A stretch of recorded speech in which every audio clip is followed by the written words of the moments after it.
Assalamu alaikum wa rahmatullahi wa barakatuh. Vëllezër të nderuar, motër të respektuara, vëllai dashur Esmerald, po vazhdojmë me pjesën tjetër të kategorisë ku lejohet të shqiptohet shkronja e ra edhe në formë të rëndë, të trash apo të fortë, dhe po ashtu lejohet, ku lejohet po ashtu të shqiptohet në formë të butë apo të hollë.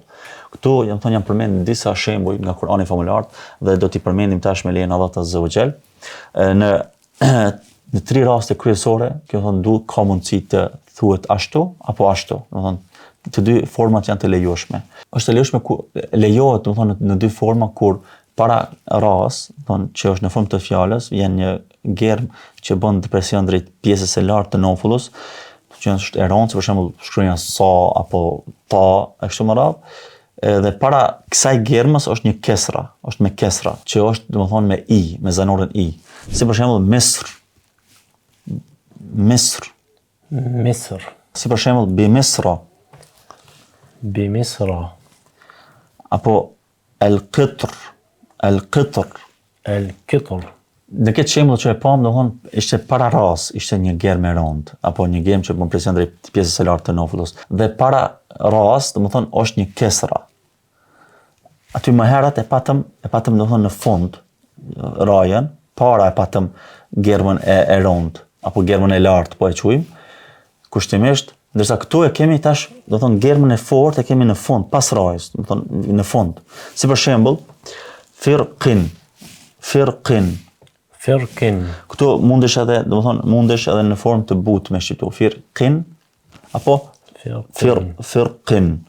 Në dy mënyra kemi mundësi ta shqiptojmë në këtë rast. Rasti tjetër ku kemi mundësi ta shqiptojmë në dy forma, si ra të fortë, të trash apo të hollë, të butë, është kur ajo është në fund të fjalës është me sukun, është i pazëshëm, dhe nëse vazhdojmë fjalën, ajo është me kesra dhe fjala është me një je të fshirë.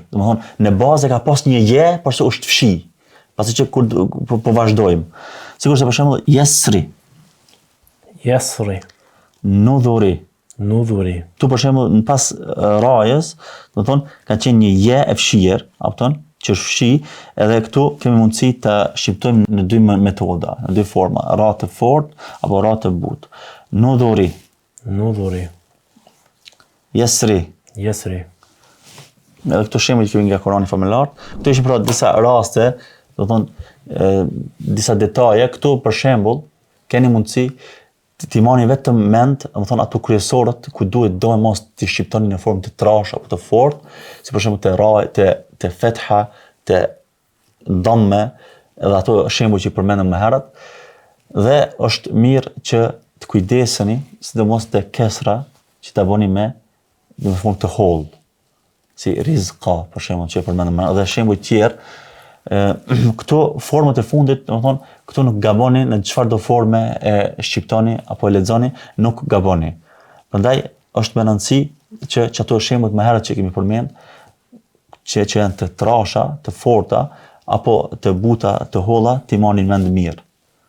Të kishoni vëmendje dhe të kujdeseni gjatë leximit që ta shqiptoni në formë të duhur. Nuk duhet ta shqiptosh ra, radhije, radhije, radhije, radhije, sikurse rizqa, apo kupton dallimin, apo e ndin dallimin, apo ndëgjon, ri është më e hollë, ra është më e rëndë, më e fuqishme, më e fortë. Prandaj këto ishin disa dispozita që lidhen me germën ra, për mos më i mundu më shumë, me kaq po mjaftohemi me lejen e Allahut Azza wa Jall. Elos Allahun Azza wa Jall që t'ju ndihmojë juve në zbatimin e praktikimin e këtyre rregullave që padyshim se na ndihmojnë që ta lexojmë Kur'anin famullar në formë të duhur, në formë të kompletuar, në formë të përsosur. Walhamdulillahi rabbil alamin. Wassalamu alaikum wa rahmatullahi wa barakatuh.